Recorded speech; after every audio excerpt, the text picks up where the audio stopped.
बहुत समय पहले की बात है। जेठापुर नाम का एक गांव था। उसी गांव में सुरेश नाम का एक व्यक्ति रहता था। सुरेश के परिवार में सुरेश और उसके पत्नी कामनी रहता था। सुरेश अपने खेत में दिन भर काम किया करता था और शाम को घर आ जाता था। कामनी कहा, पर हो तुम? मैं खेत से आ गया, जल्दी से खाना लगा दो, बहुत जोरों की भूख लगी है। क्या हुआ, तुम इतनी बकबक क्यों कर रहे हो? खेत से आ गए तो मैं क्या करूं? खाना लगा दिया है, चुपचाप खा लो और सो जाओ। तुम इतना गुस्सा क्यों दिखा रही हो?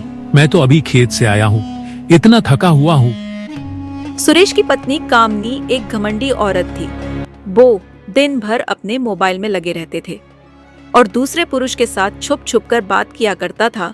दोनों मियाँ बीवी के अंदर इसी बात को लेकर अनबन बने रहते थे। फिर अगले दिन जब सुरेश खेत में चले जाते हैं। हाँ राजीव, क्या कर रहे हो? और कैसी हो? खाना खा लिया तुमने? हाँ चला गया, मगर तुम उसे मेरा पति मत कहो, मैं उसे अपना पति नहीं मानती। तो कामनी फिर से मोबाइल में लगे रहते थे और जब शाम को सुरेश घर आता था तो कामनी चुपचाप बैठी रहती थी। सुरेश के लिए खाना भी नहीं पकाती थी। अरे कामनी, खाना लगा दो, जोरों की भूख लगी है। नहीं, मैं कुछ नहीं बनाई, मेरा तबीयत ठीक नहीं लग रही है, तुम खुद बनाकर खा लो। क्या तुमने खाना नहीं बनाई? क्यों, क्या हुआ? चलो फिर डॉक्टर के पास चलते हैं। नहीं, मुझे नहीं जाना है डॉक्टर के पास। सुरेश एक नरम स्वभाव का व्यक्ति था और अच्छे दिल का भी। उस रात सुरेश खुद खाना पकाती और कामनी को भी खाने के लिए देती। दोनों मियाँ बीवी खाना खाकर सो जाते।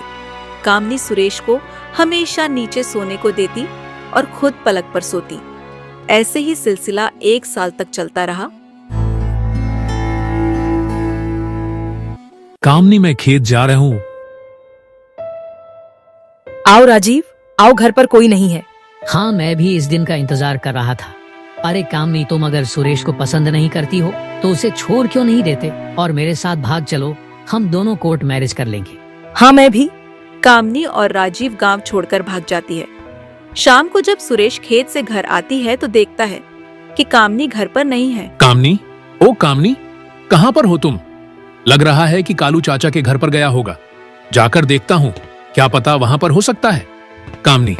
सुरेश कालू चाचा के घर पर जाकर देखता है। चाचा, ओ चाचा, कामनी है क्या? नहीं बेटा, यहाँ पर तो कामनी आई नहीं। फिर कहाँ गया होगा कामनी?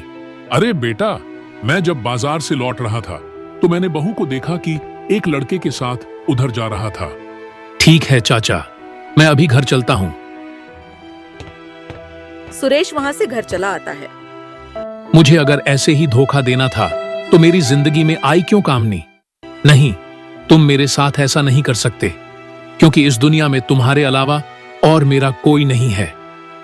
हे भगवान, यह क्या हो गया मेरे साथ? सुरेश उस रात सो नहीं पाई। ऐसे ही खाली पेट लेटा रहा और पूरे रात सोचता रहा। सुबह होते ही, मैं यह जीवन नहीं रखूंगा, मैं इस दुनिया से ही चला जाऊंगा। यह जीवन रखकर कोई फायदा नहीं है। अरे राजीव, अगर सुरेश हमें ढूंढता हुआ यहाँ पर आ गए तो? तुम पागल हो गए हो क्या? वह गवार मजदूर हमें कभी ढूंढ पाएगा? क्योंकि हम कहाँ शहरों में रहते हैं और वह कहाँ गांव में।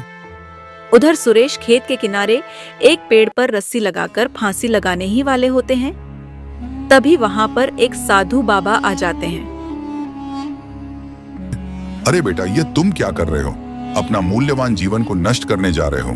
क्यों बेटा, क्या परेशानी है तुम्हें? साधु बाबा, मैं यह जीवन खत्म करना चाहता हूँ। इस धोखे के संसार में मुझे नहीं रहना है। मैंने क्या गलती किया था जो मेरी पत्नी मुझे छोड़कर चले गए? देखो बेटा, धोखा संसार नहीं देता है, धोखा इंसान देता है। और तुम उस मूर्ख औरत के लिए अपना जीवन को नष्ट करने जा रहे थे। तुम यह बताओ, तुम अगर इस दुनिया से चले भी जाओगे तो उसे क्या फर्क पड़ेगा जिसके लिए तुम प्राण देने जा रहे थे? हाँ बेटा, बताओ मुझे। हाँ साधु बाबा, आपने मेरी आंखें खोल दी। मैं क्यों उसके लिए अपना प्राण त्याग दूं? वो तो मुझे छोड़कर चली गई ना। आज से मेरा यह जीवन प्रभु के नाम कर दिया। उस दिन से सुरेश भगवान का नाम गुण गाने लगा और एक पुजारी बन गया और खुशी खुशी अपना जीवन बिताने लगा। कामनी, मैं काम पर जा रहा हूँ। उधर राजीव कम पर चले जाते हैं। और कामनी फिर से अपने मोबाइल में दूसरे पुरुष से बातें करने लगती है। कामनी मेरे साथ कुछ अजीब सा बर्ताव कर रही है। या तो नहीं कि कामनी मुझे भी धोखा दे रही है। आज मैं जल्दी रूम में जाकर देखूंगा कामनी किसके साथ बात करता है। उस दिन राजीव रूम में जाकर देखता है कि कामनी और एक लड़का से बात कर रहा है। ये कौन है और इसके साथ तुम क्या कर रहे हो? धोखेबाज औरत, पहले अपने पति को धोखा दिया, अब मुझे धोखा दे रहे हो। झील लेडी, अब मैं तुम्हारे साथ नहीं रहूंगा। मैं जा रहा हूं तुम्हें छोड़कर। राजीव, मुझे माफ कर दो, मुझसे बहुत बड़ी गलती हो गई है। उस दिन राजीव वहां से चला जाता है और कभी वहां पर नहीं जाता।